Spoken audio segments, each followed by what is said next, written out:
প্রবাসীরা একসঙ্গে দুটি দেশকে গড়ে তুলছেন। মালয়েশিয়ায় বাংলাদেশি কমিউনিটির অনুষ্ঠানে বললেন প্রধানমন্ত্রী। আজ আনোয়ার ইব্রাহিমের সাথে বৈঠক। কাতারের সড়ক দুর্ঘটনায় 5 বাংলাদেশি নিহত। সবার বাড়ি সিলেটের কানাইঘাটে শোকের মাতম।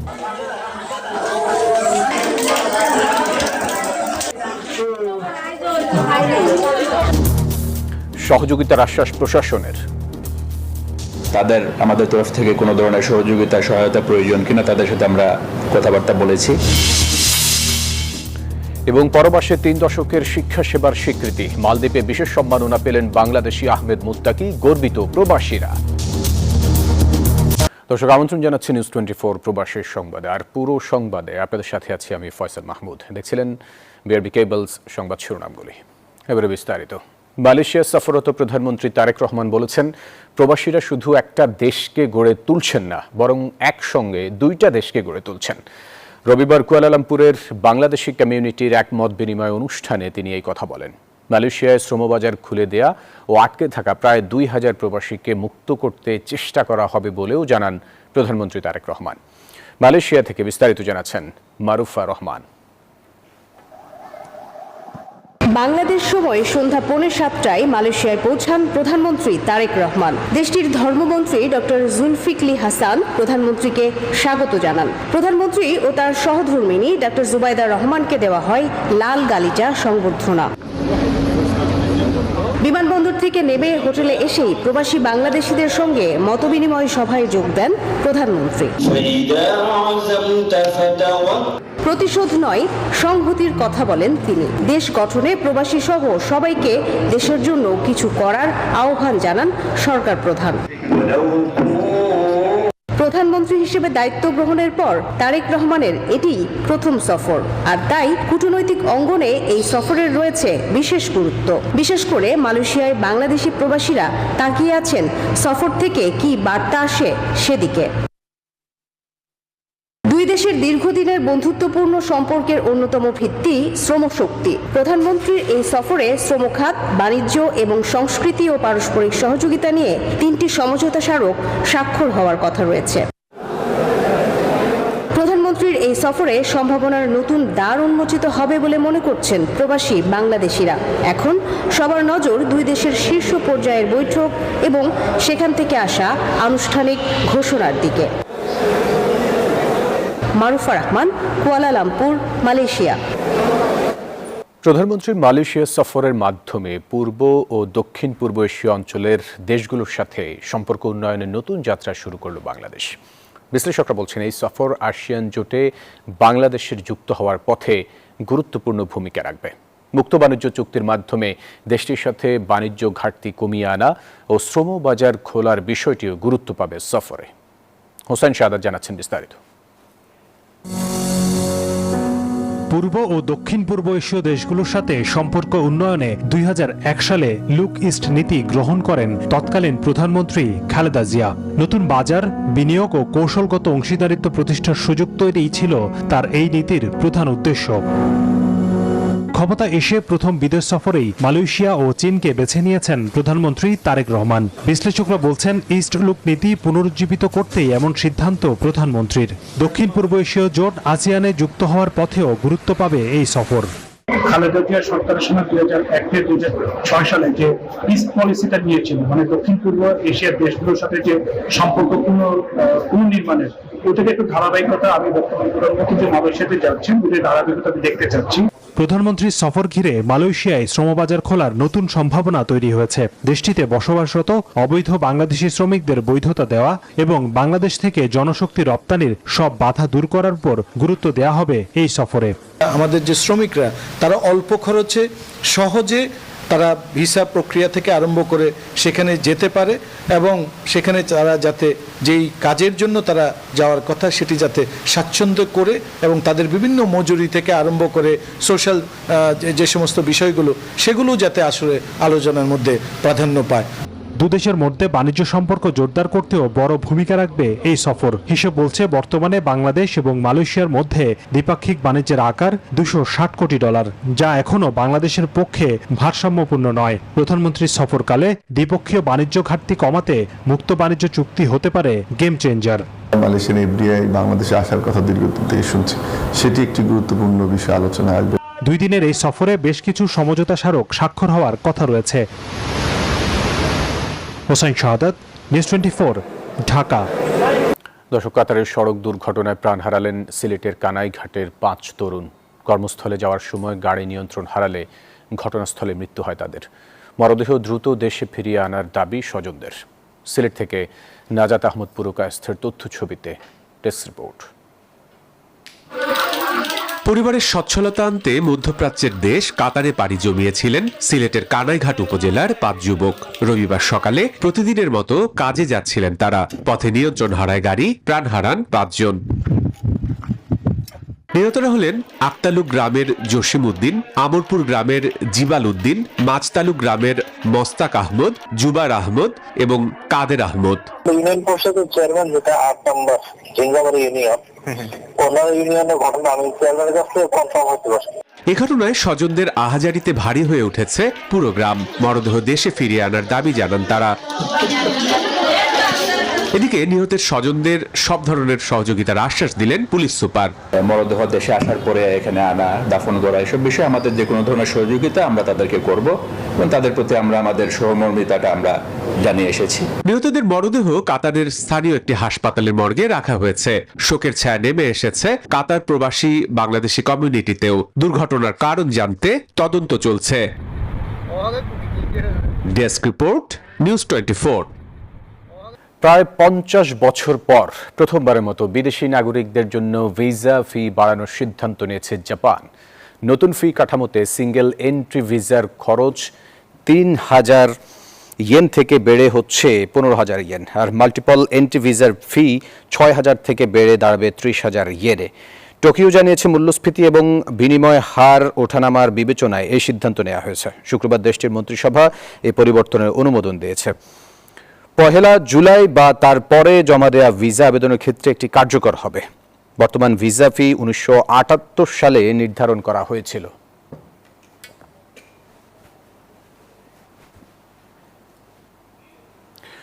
প্রবাসের মাটিতেও জ্ঞানের প্রদীপ জ্বালিয়ে বাংলাদেশি শিক্ষাবিদ আহমেদ মুত্তাকি লিখলেন এক গর্বের গল্প।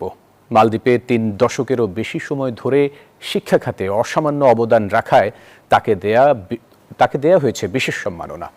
শনিবার রাজধানী মালেতে এক অনুষ্ঠানে তাকে এই সম্মাননা তুলে দেন মালদ্বীপের ফার্স্ট লেডি সাজিদা মোহাম্মদ। মালদ্বীপ থেকে ইমরান হোসেন তালুকদারের তথ্য ছবিতে ডেস্ক রিপোর্ট। দেশের গণ্ডি পেরিয়ে জ্ঞানের আলো ছড়ালে তা শুধু ব্যক্তিগত অর্জন থাকে না, হয়ে ওঠে বাংলাদেশের গর্বের প্রতিচ্ছবি। আর সেই গর্বের নাম প্রবাসী শিক্ষাবিদ আহমেদ মুত্তাকি। মালদ্বীপের শিক্ষা খাতে 3 দশকেরও বেশি সময় ধরে অবদানের স্বীকৃতি হিসেবে বিশেষ সম্মাননায় ভূষিত হয়েছেন তিনি। শিক্ষা বিস্তার, মানব সম্পদ উন্নয়ন এবং প্রাতিষ্ঠানিক উৎকর্ষে দীর্ঘদিনের ভূমিকার জন্য মিয়ানজু ইন্টারন্যাশনাল কলেজের 20তম প্রতিষ্ঠা বার্ষিকীতে তার হাতে তুলে দেওয়া হয় এই সম্মাননা। আজকে যে অ্যাওয়ার্ডটা দিয়েছেন, স্বীকৃতি দিয়েছেন, সেটা একটা জাতীয় স্বীকৃতি বাংলাদেশের জন্য।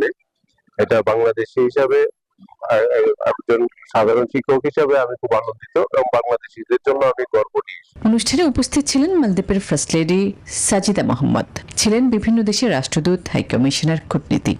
মিস্টার আহমেদ মুত্তাকি আহমেদ মুত্তাকির এই স্বীকৃতির ভেতরে লুকিয়ে আছে বাংলাদেশের সুনাম ও সম্ভাবনার গল্প, যা শানিত করেছে লাল সবুজের মর্যাদা। অনুষ্ঠানের শেষ পর্বে ছিল মনোজ্ঞ সাংস্কৃতিক অনুষ্ঠান, যা মুগ্ধ করে অতিথিদের। Desk report, news 24। সৌদি আরবের মরুর বুকে শুধু শ্রম নয়, উদ্যোক্তা হিসেবেও নিজেদের অবস্থান শক্ত করছেন প্রবাসী বাংলাদেশিরা। কয়েকজন মিলে গড়ে তুলছেন ছোট ছোট ব্যবসা প্রতিষ্ঠান, আর এতে তৈরি হচ্ছে নতুন কর্মসংস্থান। রেমিটেন্স প্রবাহেও যোগ হচ্ছে নতুন গতি। সৌদি আরব রিয়াদ থেকে রুস্তম খানের রিপোর্ট। সৌদি আরবের ভিশন 2030কে কাজে লাগিয়ে প্রবাসী বাংলাদেশিরা ধীরে ধীরে ঝুঁকছেন ব্যবসার দিকে। একসময় যারা শুধুই শ্রমিক হিসেবে কাজ করতেন, তারা এখন ক্ষুদ্র বিনিয়োগে গড়ে তুলছেন বিভিন্ন ছোট বড় উদ্যোগ। আমরা সৌদি আরবে অনেকই ব্যবসা করে এগিয়ে যাচ্ছি এবং ইনভেস্টর হচ্ছি। আমাদের মনে হইতেছে যে আমরা বাংলাদেশে জব করতেছি, আমার মনে হইতেছে। কয়েকজন মিলে তৈরি করছেন ব্যবসার প্ল্যাটফর্ম, যেখানে কেউ দোকান, কেউ খাবারের ব্যবসা, আবার কেউ সেবামূলক উদ্যোগে যুক্ত হচ্ছেন। যদিও আমরা এখানে শ্রমিক হিসাবে আসছি, কিন্তু দেখা গেছে আলহামদুলিল্লাহ আমাদের কর্মদক্ষতা দিয়ে আমরা এখানে বিশেষ করে বাংলাদেশি কমিউনিটির মধ্যে আমরা একটা গুরুত্বপূর্ণ ব্যক্তি হিসেবে দায়িত্ব পালন করতেছি অনেক বাইরে ব্যবসা বাণিজ্যের মাধ্যমে। এখানে বেকার শ্রমিকের কর্মসংস্থান হচ্ছে, সাথে সাথে বৈধ পথে রেমিটেন্স যাওয়ার একটি সুযোগ হচ্ছে বলে মনে করছেন সৌদি আরবের প্রবাসী বাংলাদেশি রেমিটেন্স যোদ্ধারা। মোহাম্মদ রুস্তম খান, নিউজ 24, রিয়াদ, সৌদি আরব। সমঝোতা স্মারক বাস্তবায়নে সুইজারল্যান্ডে শেষ হলো যুক্তরাষ্ট্র ইরানের প্রথম দফার উচ্চ পর্যায়ের বৈঠক, যার মধ্যস্থতা আছে কাতার ও পাকিস্তান। তেহরান বলছে লেবাননে ইসরায়েলি আগ্রাসন বন্ধ ও অর্থনৈতিক নিষেধাজ্ঞা প্রত্যাহার আলোচনার মূল লক্ষ্য, আর ওয়াশিংটন জোর দিচ্ছে পরমাণু ইস্যুতে। সামরিক উত্তেজনা প্রশমনে কূটনীতিকে প্রাধান্য দিচ্ছে যুক্তরাষ্ট্র ইরান। সুইজারল্যান্ডের বুর্গেনস্টকে মুখোমুখি দুই দেশের উচ্চ পর্যায়ের প্রতিনিধি দল। 60 দিনের যুদ্ধবিরতি ও সমঝোতা সড়ক বাস্তবায়ন এই আলোচনার মূল অংশ।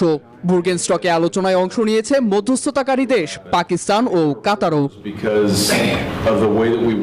এর আগে ইরান জানায় আলোচনার মূল লক্ষ্য সমঝোতা স্মারক সহ লেবাননে ইসরায়েলের চলমান সামরিক অভিযান বন্ধ করা।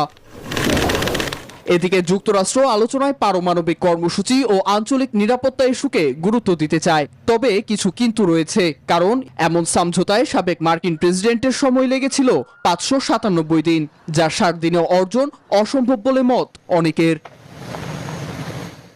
এদিকে লেবাননে ইসরায়েলি হামলায় নিহত বহু মানুষ, আর হিজবুল্লাহর হামলায় অন্তত 6 ইসরায়েলি সেনা নিহত, অন্তত 20 জন আহত। নীরব দাস, নিউজ 24। ভারতে কড়া নিরাপত্তার মধ্যে রবিবার অনুষ্ঠিত হল বহুল আলোচিত নিট পুনঃপরীক্ষা। এদিকে ককরোচ জনতা পার্টি পুলিশের নিষেধাজ্ঞাকে অবজ্ঞা করে যন্তর মন্তর এলাকায় বিক্ষোভ অব্যাহত রেখেছে। শিক্ষামন্ত্রীর পদত্যাগ না করা পর্যন্ত এই আন্দোলন চলবে বলে হুঁশিয়ারি দেন দলটির প্রতিষ্ঠাতা অভিজিৎ দেব। বিক্ষোভে কৃষকদের যোগ দেওয়ার আহ্বানও জানান তিনি। কড়া নিরাপত্তার মধ্যে অনুষ্ঠিত হলো ভারতের বহুল আলোচিত নিট পুনর্পরীক্ষা। প্রশ্নপত্র ফাঁসের কারণে 3 মে অনুষ্ঠিত প্রথম পরীক্ষাটি বাতিলের পর দেশজুড়ে বিক্ষোভে নামে ককরোচ জনতা পার্টি। এর পরপরই প্রশ্নপত্র ফাঁস ও জালিয়াতির মতো অনিয়ম ঠেকাতে কঠোর অবস্থান নিয়েছে ভারতের কেন্দ্রীয় সরকার। দেশজুড়ে নিরাপত্তা ব্যবস্থা জোরদার করা হয়েছে। এবছর পরীক্ষায় অংশ নিয়েছেন 22,80,000 শিক্ষার্থী। মোট কেন্দ্রের সংখ্যা 5,440টি। নিরাপত্তা ব্যবস্থা জোরদারের পরও শিক্ষার্থীদের মধ্যে বিরাজ করছে আতঙ্ক। ভয় তো আছেই, কারণ প্রশ্নপত্র এর আগেও একবার ফাঁস হয়েছে। এটা একবারের ঘটনা নয়, প্রতি বছরই এমনটা হয়। তবে শিক্ষার্থীদের নির্দ্বিধায় পরীক্ষায় অংশ নিতে আহ্বান জানান শিক্ষামন্ত্রী ধর্মেন্দ্র প্রধান। এদিকে পুলিশের নিষেধাজ্ঞাকে তোয়াক্কা না করে পরীক্ষার দিনই অনির্দিষ্টকালের জন্য বিক্ষোভের ঘোষণা দিল ককরোচ জনতা পার্টি। দাবি অবিলম্বে পদত্যাগ করতে হবে শিক্ষামন্ত্রীকে, অন্যথায় যন্তর মন্তর এলাকায় চলবে বিক্ষোভ। এই আন্দোলনে কৃষকদের যোগ দেওয়ার আহ্বান জানান দলটির প্রতিষ্ঠাতা অভিজিৎ দীপকে। যদি আপনারা আজ রাস্তায় নেমে আমাদের পাশে না দাঁড়ান, তাহলে এই সংকট কখনোই দূর হবে না। প্রতিবাদ করা আমাদের গণতান্ত্রিক অধিকার। দাবি আদায় না হলে 27 জুন থেকে অনশন ধর্মঘটের হুঁশিয়ারি দেন জলবায়ু কর্মী সোনম ওয়াংচুক। শিক্ষামন্ত্রীর পদত্যাগের দাবিতে শুরু হওয়া বিক্ষোভে নরেন্দ্র মোদীকে কটাক্ষ করেও ব্যানার পোস্টার ছাপায় দলটি। আন্দোলনটি ধীরে ধীরে সরকার বিরোধী বিক্ষোভের রূপ নেবে বলে ধারণা সংশ্লিষ্টদের। আফরিন মৌ, নিউজ 24। বাজেট নিয়ে বিরোধী দলের অবস্থান প্রসঙ্গে প্রধানমন্ত্রী অসত্য বলেছেন। বিরোধী দলের সদস্য আব্দুল হান্নান মাসুদের এমন বক্তব্য ঘিরে উত্তাপ ছড়িয়েছে জাতীয় সংসদে। পাল্টাপাল্টি বক্তব্য দেন সরকারি ও বিরোধী দলের সদস্যরা। সংসদের বাইরের প্রসঙ্গ বিতর্ক নিয়ে কার্যবিবরণী থেকে বাদ দিতে বলেন বিরোধী দলীয় নেতাও। মাসুদ দয়া করে বসুন, এটা শাহবাগ চত্বর নয়, জাতীয় সংসদ। বসুন। বাজেটের উপর আলোচনায় অংশ নিয়ে এনসিপির সদস্য আব্দুল হান্নান মাসুদ বলেন, প্রস্তাবিত বাজেট দেশের বাস্তব পরিকল্পনা নয়, বরং বিএনপির আকাঙ্ক্ষার দলিল। বক্তব্যের এক পর্যায়ে প্রধানমন্ত্রীকে নিয়ে সমালোচনা করে তিনি বলেন, বিভিন্ন সমাবেশে মদ ও সিগারেটের দাম বৃদ্ধি নিয়ে বিরোধী দল আন্দোলন করছে বলে অসত্য তথ্য দিয়েছেন খোদ প্রধানমন্ত্রী। পাশাপাশি ঋণ খেলাপিদের উৎসাহিত করা হচ্ছে বলেও অভিযোগ তোলেন তিনি। ব্যাংকের ঋণ নিয়ে, ইসলামী ব্যাংক দখল নিয়ে যখন আমরা কথা বলতে চাই, তখন মাননীয় প্রধানমন্ত্রী দাঁড়ায় যখন বলে আপনারা সবাই জমিদার, যারা ঋণ নেন নাই, এর মধ্য দিয়ে মূলত মাননীয় প্রধানমন্ত্রী ঋণ খেলাপিদেরকে উৎসাহিত করেন। মাননীয় স্পিকার, তার এমন বক্তব্যে উত্তেজনা ছড়িয়ে পড়ে সংসদে। সংসদ নেতাকে নিয়ে করা মন্তব্য কার্য বিবরণী থেকে বাদ দেওয়ার আহ্বান জানান মির্জা ফখরুল ও জয়নুল আবেদিন ফারুক। এই সংসদে কোনো অসত্য বাক্য উত্থাপন করা হোক বা এমন কথা বলা না হোক যে কথায় আমাদের মান সম্মান হানি হয়, সংসদ নেতাকে কটূক্তি করা হয়। আপনি ফ্যাসিস্টের কথা বলেন, ফ্যাসিস্টের আচরণ তো আপনাদের কাছ থেকে আসে। যে অংশটুকু অসত্য আছে সেই অংশটুকু দয়া করে আপনি এক্সপান্ড করবেন। এ সময় বিরোধী দলীয় হুইপ নাহিদ ইসলাম বলেন, প্রধানমন্ত্রীও ভুল করতে পারেন এবং তার বক্তব্যের সমালোচনা করার অধিকার বিরোধী দলের আছে। সংসদের বাইরের বিষয় হওয়ায় পুরো বিতর্কই সংসদের কার্যতালিকা থেকে বাদ দেওয়ার অনুরোধ জানান বিরোধী দলীয় নেতা। আর মাননীয় সংসদ নেতার কথা যদি বলেন প্রধানমন্ত্রীও ভুল করতে পারেন, ওনার বক্তব্যের সমালোচনা করার অধিকারও বিরোধী দলের আছেন। বাইরের জবাব বাইরে দিব, সংসদের জবাব সংসদে হোক। এছাড়া সংসদে লিখিত বক্তব্যে আইনমন্ত্রী জানান, জুলাই আন্দোলনের 7টি মামলায় 59 জন আসামিকে সাজা দেয়া হয়েছে। সাজাপ্রাপ্তদের মধ্যে 13 জনকে মৃত্যুদণ্ড ও বাকি আসামিদের যাবজ্জীবন কারাদণ্ড সহ বিভিন্ন মেয়াদে সাজা প্রদান করা হয়েছে। উন্নয়ন কর্মসূচিতে শিক্ষক নাইন আলচিকো, নিউজ 24, ঢাকা। মানিকগঞ্জে নদী ভাঙনে ক্ষতিগ্রস্ত ও অসহায় মানুষদের মানবিক সহায়তা দিয়ে পাশে দাঁড়িয়েছে আনভির বসুন্ধরা গ্রুপ এবিজি। মানবিক সহায়তা কর্মসূচির আওতায় জেলার শিবালয়, ঘিওর ও দৌলতপুর উপজেলায় পর্যায়ক্রমে অন্তত 1200 পরিবারকে খাদ্য সামগ্রী দেওয়া হচ্ছে। এরই অংশ হিসেবে রবিবার শিবালয়ের সমেজঘর এলাকায় নদী ভাঙন কবলিত মানুষের মাঝে চাল, ডাল, তেল, লবণ সহ নিত্য প্রয়োজনীয় খাদ্য সামগ্রী বিতরণ করা হয়। খাদ্য সামগ্রী বিতরণ করেন জেলা যুব দলের আহ্বায়ক কাজী মোশতাক হোসেন দীপু। এ সময় উপস্থিত ছিলেন স্থানীয় বিএনপির নেতৃবৃন্দ। খাদ্য সামগ্রী পেয়ে এবিজি গ্রুপের প্রতি কৃতজ্ঞতা প্রকাশ করেন উপকারভোগীরা। এর আগে প্রাথমিক পর্যায়ে শনিবার দুপুরে শিবালয়ের পাটুরিয়া ও সমেজঘর এলাকায় নদী ভাঙনে ক্ষতিগ্রস্ত 1000-এরও বেশি দুস্থ পরিবারের মাঝে চাল, ডাল, তেল ও লবণ সহ প্রয়োজনীয় খাদ্য সামগ্রী বিতরণ করা হয়।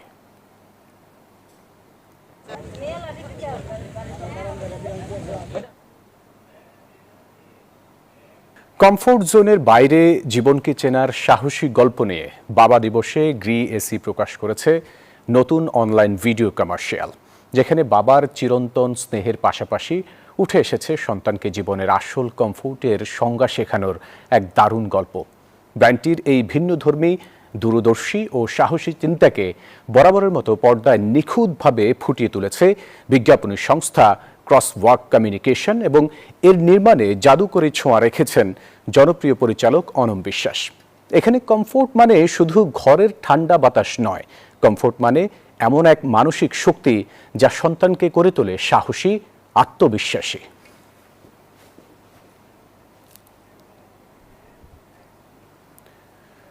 গাইবান্ধার সাঘাটা উপজেলার বোনারপাড়ায় একটি সরকারি প্রাথমিক বিদ্যালয়ের ম্যানেজিং কমিটির সভাপতি নির্বাচনকে কেন্দ্র করে সংঘর্ষে সাইফুল ইসলাম নামে এক ছাত্র শিবির নেতা নিহত হয়েছেন। এ ঘটনায় সালাউদ্দিন নামে আরও একজন গুরুতর আহত হয়েছেন। রবিবার বিকেলে এই ঘটনা ঘটে। এ ঘটনায় আশরাফ নামের এক যুবককে আটক করেছে পুলিশ। প্রত্যক্ষদর্শীরা জানায়, সাঘাটার কচুয়া সরকারি প্রাথমিক বিদ্যালয়ের ম্যানেজিং কমিটির সভাপতি নির্বাচনকে কেন্দ্র করে বিদ্যালয়ের প্রধান শিক্ষক হাবিবুল্লাহর সঙ্গে মুকুলের কথা কাটাকাটি হয়। পরবর্তীতে বোনারপাড়া চৌমাথা এলাকায় মুকুল, পলাশ সহ তাদের সহযোগী আশরাফ ধারালো অস্ত্র দিয়ে সাইফুল ইসলাম ও সালাউদ্দিনের উপর হামলা চালান। এতে তারা গুরুতর আহত হয়। পরে হাসপাতালে নেওয়া হলে চিকিৎসক সাইফুলকে মৃত ঘোষণা করেন। এ নিয়ে এলাকায় উত্তেজনা বিরাজ করছে। দর্শক, এই ছিল প্রবাসের সংবাদে। এতক্ষণ সাথে দেখার জন্য ধন্যবাদ সবাইকে।